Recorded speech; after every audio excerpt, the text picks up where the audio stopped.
Aujourd'hui, nous allons mettre en place l'organisation de la SINOR. Parce que pour bien fonctionner, il faut une organisation politique et il faut aussi une organisation administrative. L'organisation politique, c'était de mettre en place toutes les commissions. Il y a 4 commissions, donc 17 membres par commission, avec les 3 villes représentées, bien évidemment.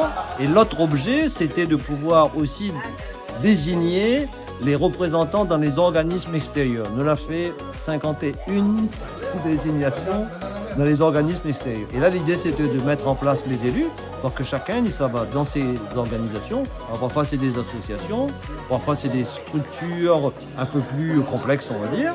Et il s'agissait là, aujourd'hui, pendant un peu plus de 2 heures, de désigner, donc de poser l'organisation de la SINOR pour toute la durée de la mandature. Alors sur la crise internationale, puisqu'on verra qu'il n'y a pas que le carburant, nous avons décidé là d'arrêter un plan à court, moyen et long terme.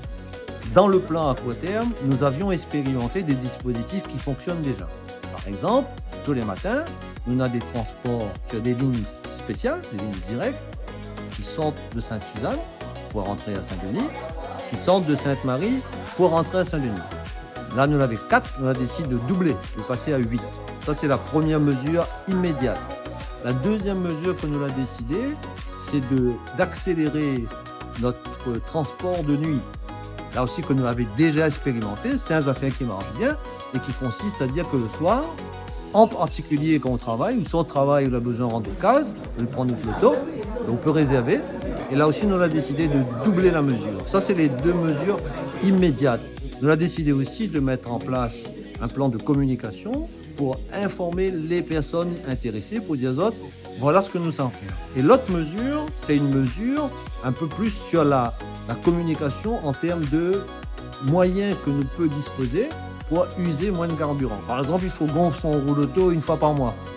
Par exemple, il faut faire en sorte que l'huile du moteur est un peu plus propre. Donc ça, ce sont des mesures sur lesquelles on va communiquer, mais de manière directe, avec notamment l'aide des médias, si vous en étiez d'accord, pour faire en sorte qu'on démultiplie l'information.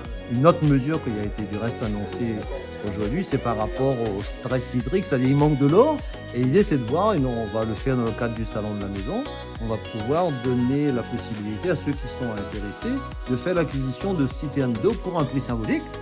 Pas complètement gratuite, c'est au toit de 30 € je crois, et chacun pourra avoir chez lui un réservoir de 400 à 600 litres d'eau. Donc ça permet d'arroser la cour, il permet de laver l'auto, de manger volaille, et en tous les cas de gaspiller moins de l'eau que nous allons voir, il sera un sujet très important pour l'avenir. L'idée des 100 jours, c'est de dire, allons prendre le temps d'écouter. Nous, on connaît un peu la musique, mais malgré tout, on a du personnel, par exemple à la SINOR, qui arrive avec des idées assez extraordinaires. On a des partenaires qui ont besoin d'être aussi dans cette relation d'écoute.